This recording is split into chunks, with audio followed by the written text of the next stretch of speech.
बिरजू लकड़हारा रोज की तरह लकड़ी तोड़ने वन में जा रहा होता है। जाते जाते अकेले ही बात कर रहा था। आज तो मुझे किसी तरह अच्छी लकड़ियां काट कर ढूंढनी होंगी। अब तो मेरे पास ज्यादा धन भी नहीं बचा है। वो तो अच्छा हुआ कि महामंत्री जी ने मुझे उनके महल में लकड़ियां पहुंचाने को कहा, नहीं तो पता नहीं मैं भविष्य के लिए धन कैसे प्राप्त करता। चलो बिरजू, काम पर लग जाओ। बिरजू वन में आता है। वन में देखता है तो उसे कहीं अच्छी लकड़ियां नहीं दिखती। हाँ, लगता है आज बाकी लकड़हारे मेरे आने से पहले लकड़ियां तोड़कर जा चुके हैं। अब क्या करूं? यहाँ तो सूखी लकड़ियां बची ही नहीं हैं। आज तो मुझे किसी भी परिस्थिति में लकड़ियां तोड़नी ही है, नहीं तो महामंत्री से क्या कहूँगा। वो तो किसी और से लकड़ियां खरीद लेंगे और मेरा नुकसान हो जाएगा। एक काम करता हूँ, वन के दूसरे क्षेत्र में जाकर लकड़ियां ढूंढता हूँ, कदाचित वहाँ अच्छी लकड़ियां मिल जाएं। ऐसा विचार करके बिरजू वन के दूसरे क्षेत्र में जाने लगता है। थोड़ी दूर जाने के बाद बिरजू को उसके सामने नाचता हुआ एक मोर दिखाई देता है। उसे देखकर बिरजू आश्चर्यचकित हो जाता है। अरे ये क्या? ये मोर कितना सुंदर नृत्य कर रहा है, परंतु अभी तो ना बारिश हो रही है और ना ही इतना प्रसन्न मौसम है, तो ये मोर नाच क्यों रहा है? उस मोर के पंख नाचते हुए नीचे गिर रहे थे। तभी बिरजू देखता है कि वहाँ एक सुंदर सुनहरे रंग का पेड़ खड़ा था। कितना सुंदर पेड़ है। यदि मैं इस पेड़ को काटकर इसकी लकड़ी बेचूं, तो मुझे कितना ज्यादा धन मिलेगा। महामंत्री भी सुनहरी लकड़ी को देखकर खुश हो जाएंगे। इस लकड़ी को काटकर मेरी रोज रोज की धन की समस्या समाप्त हो जाएगी और मुझे कम मेहनत में धन प्राप्त हो जाएगा। उधर राजमहल में महाराज बहुत चिंता में बैठे हुए थे। वो महामंत्री से मंत्रणा कर रहे थे। महामंत्री जी, आज 10 दिन हो गए हैं, परंतु अभी तक राजकुमार की कोई जानकारी प्राप्त नहीं हुई। हाँ महाराज, हमारे सारे गुप्तचर पूरे राज्य में घूम रहे हैं, परंतु राजकुमार का कहीं पता नहीं चल रहा है। समझ नहीं आ रहा है कि राजकुमार कहाँ जा सकते हैं। हमारे राज्य की सुरक्षा के हेतु से राजकुमार के खो जाने की बात राज्य में फैलनी नहीं चाहिए। यदि ये बात प्रजा को पता चल गई तो प्रजा में भय उत्पन्न हो सकता है। हाँ महाराज, प्रजाजन विचार करेंगे कि इतनी सुरक्षा में होते हुए भी यदि राजकुमार राजमहल से खो सकते हैं तो हम आम लोगों की क्या कथा। आप चिंता मत कीजिए महाराज, राजकुमार स्वस्थ होंगे। हमें शीघ्र ही उनके विषय में कोई जानकारी प्राप्त हो जाएगी। बिरजू उस पेड़ के पास जाने लगता है। इस पेड़ को काटने से पहले इसे स्पर्श कर लूं। ऐसा सुनहरा पेड़ देखने का सौभाग्य पता नहीं कब प्राप्त होगा। ऐसा विचार करके बिरजू उस पेड़ को स्पर्श करने जाता है। तभी उस पेड़ से आवाज आती है, रुको, मुझे स्पर्श मत करो। अरे, ये पेड़ बोल कैसे रहा है? मुझे स्पर्श मत करो। यदि तुम मुझे स्पर्श करोगे तो तुम इस पेड़ में समा जाओगे। क्या? ये कैसे हो सकता है? तुम अवश्य कोई मायावी हो। नहीं, मैं मायावी नहीं, मैं तो एक परी हूँ। एक भयानक यक्षिणी ने मुझे इस पेड़ में परिवर्तित किया है। क्या? यक्षिणी? हाँ, और ये मोर जो नृत्य कर रहा है वो एक गंधर्व है, स्वर्ग से आया है। यक्षिणी ने इसे भी मोर में परिवर्तित किया है। ये सब क्या बोल रहे हो? मुझे कुछ समझ नहीं आ रहा है। मैं तुम्हें शुरुआत से सब बताती हूँ। पेड़ बताने की शुरुआत करता है। कुछ दिनों पहले, अरे वाह, कितना सुंदर वन है ये। इस वन में कितने स्वादिष्ट फलों के पेड़ हैं। वाकई में मैं अभी कुछ फल तोड़कर खा लेती हूँ। तभी वहाँ एक यक्षिणी आती है। वाह, कितनी सुंदर परी है ये। कोई एक बार इसका सौंदर्य देख ले तो बार बार इसे देखने का मन हो जाएगा। मुझे भी इसी की तरह सुंदर बनना है। मैं अभी इसका सौंदर्य छीन लेती हूँ। यक्षिणी परी पर जादू करने उसके पास जाने लगती है। तभी वहाँ एक गंधर्व आता है। परी, सावधान हो जाओ, ये यक्षिणी तुम पर जादू करने आ रही है। गंधर्व की बात सुनकर परी सावधान हो जाती है और यक्षिणी की जादू से बच जाती है। तुम कौन हो जिसने मेरे कार्य में बाधा डाली है? मैं स्वर्ग का गंधर्व हूँ, पृथ्वी पर किसी कार्य से आया हूँ। तुम परी के साथ दुष्टता कर रही थी, इसीलिए मैंने तुम्हारे कार्य में बाधा डाली है, दुष्ट यक्षिणी।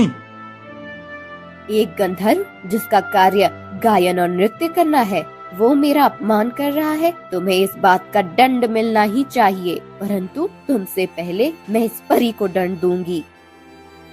परंतु मैंने क्या किया है? मेरा क्या अपराध है? तुम्हारा कोई अपराध नहीं है, परंतु मैं तुम्हारा सौंदर्य नहीं छीन पाई, इसलिए यदि मैं तुम्हारी तरह सौंदर्यवती नहीं हो सकती तो तुम्हें सौंदर्य धारण करने की अनुमति नहीं है, इसलिए मैं तुम्हें एक पेड़ बना दूंगी। ऐसा कहकर यक्षिणी एक ही क्षण में परी को पेड़ में परिवर्तित कर देती है। परी पेड़ तो बन जाती है, परंतु उसके सौंदर्य के कारण पेड़ को भी सुनहरा रंग प्राप्त हो जाता है। तुम्हें पेड़ में परिवर्तित करने के बाद भी तुम्हारा सुनहरा रंग चमक रहा है। ठीक है, तुम्हें एक और श्राप देती हूँ। यदि तुमने किसी से सहायता मांगी और सहायता के लिए यदि किसी ने तुम्हें स्पर्श किया तो वो भी इस पेड़ में समा जाएगा। फिर अब तुम्हारी बारी है गंधर्व। तुम्हें गायन और नृत्य करने का बहुत अनुभव है ना, इसलिए मैं तुम्हें एक मोर बना देती हूँ जो सदा बिना रुके नृत्य करेगा। नृत्य करते करते जब तक तुम्हारे सारे मोर पंख झड़ जाएंगे तब तुम्हारी मृत्यु हो जाएगी। परी को पेड़ और गंधर्व को मोर बनाकर यक्षिणी चली जाती है। मोर नाचने लगता है। इतने दिनों से मैं पेड़ बनकर यहाँ फंसी हुई हूँ और ये मोर नाच रहा है। इसके कितने मोर पंख झड़ गए हैं। मुझे भय है कि शीघ्र ही इसे अपना वास्तव रूप प्राप्त नहीं हुआ तो इसकी मृत्यु हो जाएगी। नहीं, ऐसा नहीं होगा। मैं तुम दोनों की सहायता करूँगा। परंतु कैसे? हमें तो उस यक्षिणी के विषय में कुछ भी पता नहीं है। हाँ, परंतु मुझे विश्वास है कि इसी वन में उस यक्षिणी के विषय में जानकारी मिल सकती है। तुम चिंता मत करो, मैं शीघ्र ही तुम दोनों को अपने वास्तव रूप में ले आऊंगा। बिरजू अपनी कुल्हाड़ी उठाकर चलने लगता है। वो थोड़ी दूर जाता ही है कि तभी एक बंदर भागते हुए उसके पास आता है। मेरी सहायता करो, मेरे प्राणों का रक्षण करो, वो सर्प मुझे खा लेगा। एक बोलने वाला बंदर? इसका अर्थ है कि यक्षिणी ने किसी और को भी अपने जादू से पीड़ा दी है। तुम चिंता मत करो। तभी वहाँ एक महाभयानक सर्प आता है। उस बड़े काले रंग के सर्प को देखकर बंदर भयभीत हो जाता है। बिरजू सामने जाता है और अपनी कुल्हाड़ी से उस सर्प के 2 टुकड़े कर देता है। सर्प की मृत्यु हो जाती है। तुम्हारा धन्यवाद लकड़हारे। आज यदि तुम मेरी सहायता नहीं करते तो मैं उस सर्प का भोजन बन जाता। आप वास्तव में कौन हैं? यक्षिणी के विषय में पता चला है, कहीं उसी ने तो आपको इस बंदर का रूप नहीं दिया है?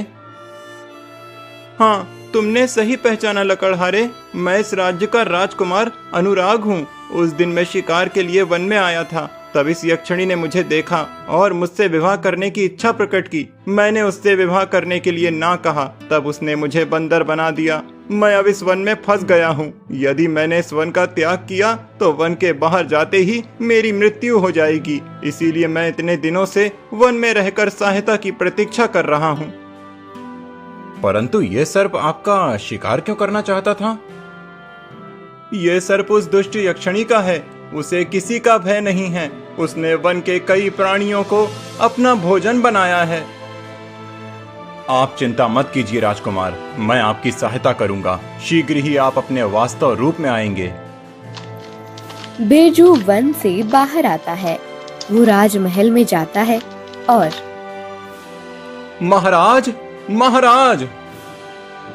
क्या हुआ लकड़हारे?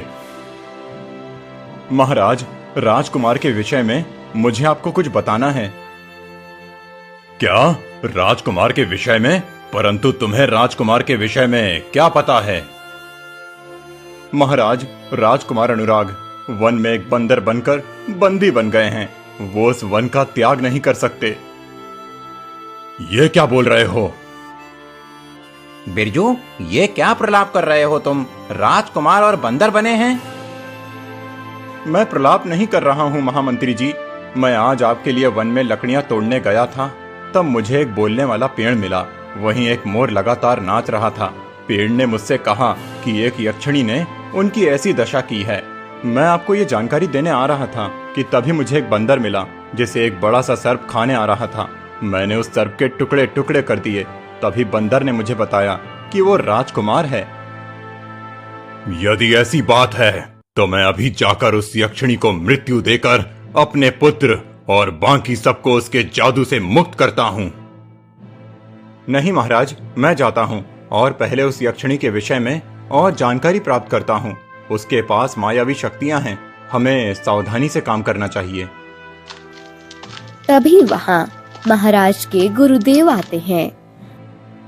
बिरजू ठीक कह रहा है राजन। पहले उस यक्षिणी के विषय में पूरी जानकारी प्राप्त होना आवश्यक है। अगले दिन फिर बिरजू वन में आता है और छुप कर देखने लगता है। यक्षिणी आती है, मोर का नृत्य देखती है और फिर कहीं चली जाती है। बिरजू उसके पीछे जाने लगता है। तभी बंदर वहाँ आता है। राजकुमार, वो यक्षिणी कहाँ जा रही है? लकड़हारे, मैंने इतने दिनों में यक्षिणी के दिन क्रम को देखा है। वो रोज यहाँ आती है, मोर का नृत्य देखती है और फिर इस वन में एक सुरंग है, उसके अंदर से एक अंधेरी गुफा में जाती है। मेरे विचार से उसी अंधेरी गुफा में उसका रहस्य छिपा है। कैसा रहस्य? उस अंधेरी गुफा में एक बड़ा मायावी चमगादड़ रहता है। यक्षिणी को उसकी शक्ति उसी चमगादड़ से प्राप्त होती है। मतलब इस यक्षिणी को इस वन में हम हरा नहीं सकते। पहले उसके उस शक्ति देने वाले चमगादड़ को नष्ट करना होगा। मैं अभी जाकर महाराज को ये बात बताता हूँ। बिरजू महाराज के पास आता है और सब बता देता है।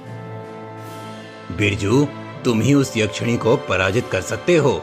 तुम्हारा मन साफ है, सबकी सहायता करने के लिए सज्ज हो। तुम्हारे पास धैर्य है, परंतु उस मायावी शक्ति को परास्त करने के लिए कदाचित तुम्हें किसी विशेष वस्तु की आवश्यकता पड़ सकती है। इसीलिए मैं तुम्हें ये पवित्र जल दे रहा हूँ। जब भी तुम्हें लगे कि तुम्हें इसका उपयोग करने की आवश्यकता है, तब तुम इसका उपयोग कर लेना। शुभ भवन्तु। गुरुदेव बिरजू को पवित्र जल का कमंडलू देते हैं। अगले दिन सुबह बिरजू वन में आकर छुप जाता है। यक्षिणी आती है और मोर का नृत्य देखकर जाने लगती है। बिरजू उसका पीछा करने लगता है। बिरजू के हाथ में कमंडलू था तो दूसरे हाथ में कुल्हाड़ी थी। बिरजू धीरे धीरे यक्षिणी के पीछे जाने लगता है। यक्षिणी उस सुरंग के मार्ग से एक गुफा में चली जाती है। बिरजू भी उसके पीछे जाता है। अरे कितना अंधेरा है यहाँ, मुझे तो कुछ दिखाई नहीं दे रहा है। अब मैं उस यक्षिणी और चमगादड़ को कैसे ढूंढूंगा? बिरजू ऐसा विचार कर रहा था कि तभी उसे यक्षिणी की आवाज आती है। मेरे प्रिय चमगादड़, तुम्हारे कारण ही मेरी शक्ति है। तुम मुझे अब इतनी ज्यादा शक्ति प्रदान करो कि मैं सर्वशक्तिशाली बन जाऊं। अब मैं ऐसे सबसे छुपकर नहीं रहना चाहती। यक्षिणी के ऐसे कहते ही वहाँ रोशनी फैल जाती है। चमगादड़ अपनी चोंच से यक्षिणी को शक्ति प्रदान करने लगता है। उस रोशनी का फायदा उठाकर बिरजू यक्षिणी के पास आता है। तुम लकड़हारे, तुम यहाँ कैसे पहुँच गए? ये स्थान एक गुप्त और रहस्यमय स्थान है। यहाँ आने की किसी को अनुमति नहीं है। मैं तुम्हारा और तुम्हारे शक्तिदाता का अंत करने आया हूँ दुष्ट यक्षिणी। तुम एक सामान्य लकड़हारा हो और मेरा अंत करने का स्वप्न देख रहे हो। मूर्ख हो तुम। मैं अपनी जादू से तुम्हें यहाँ से सदा के लिए गायब कर दूंगी। ऐसा कहकर यक्षिणी बिरजू पर जादू करने के लिए उसके पास आने लगती है। तभी बिरजू अपनी समय सूचकता से कमंडलू का पवित्र जल यक्षिणी के शरीर पर डालता है। यक्षिणी उसकी शन पुतले की तरह वहीं जम जाती है। मुझे गायब करने चली थी ना तुम दुष्ट यक्षिणी। अब देखो, तुझे ऐसे इस भूमि से गायब करता हूँ कि कभी किसी की दृष्टि में नहीं आओगी। यक्षिणी की ऐसी दशा देखकर चमगादड़ क्रोधित हो जाता है और उड़ते हुए बिरजू के पास आने लगता है। बिरजू फिर से सावधानी से अपने पास आने वाले चमगादड़ पर कुल्हाड़ी मार देता है। कुल्हाड़ी के मार से चमगादड़ का एक पंख कटकर नीचे गिर जाता है। यक्षिणी ये सब देख रही होती है पर कुछ कर नहीं पाती है।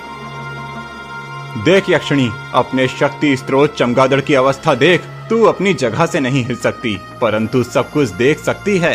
अब देख, मैं इसे और पीड़ा दूंगा और इसकी पीड़ा देखकर तुझे भी पीड़ा होगी। उस परी, गंधर्व और राजकुमार अनुराग को तूने जितनी पीड़ा दी है उससे कई अधिक पीड़ा तुझे भोगनी होगी। बिरजू फिर कुल्हाड़ी का वार करता है और चमगादड़ का दूसरा पंख काट देता है। दोनों पंखों के कट जाने से चमगादड़ तड़प तड़प कर अपने प्राण त्याग देता है। चमगादड़ के प्राण त्यागते ही दुष्ट यक्षिणी भी भूमि में दब जाती है। बिरजू वापस वन में आता है। लकड़हारे, तुम आ गए। हाँ राजकुमार, उस दुष्ट यक्षिणी का अंत हो गया, परंतु उसके बाद भी आप सब अपने वास्तव रूप में कैसे नहीं आए? यक्षिणी का अंत हो गया, परंतु उसके जादू का अंत करने के लिए किसी विशेष शक्ति की आवश्यकता है। फिर बिरजू कुछ विचार करता है और मेरे पास गुरुदेव का दिया हुआ पवित्र जल है, उससे ही यक्षिणी का अंत करना संभव हुआ है। कदाचित ये उसके जादू को भी काट सकता है। फिर बिरजू कमंडलू का पवित्र जल बंदर पर छिड़कता है। एक क्षण में बंदर के स्थान पर वहाँ राजकुमार अनुराग प्रकट हो जाती हैं। लकड़हारे, तुम्हारा बहुत बहुत धन्यवाद। आज एक बार फिर तुमने मेरी सहायता की है। राजकुमार, अभी मुझे परी और गंधर्व को भी मुक्त करना है।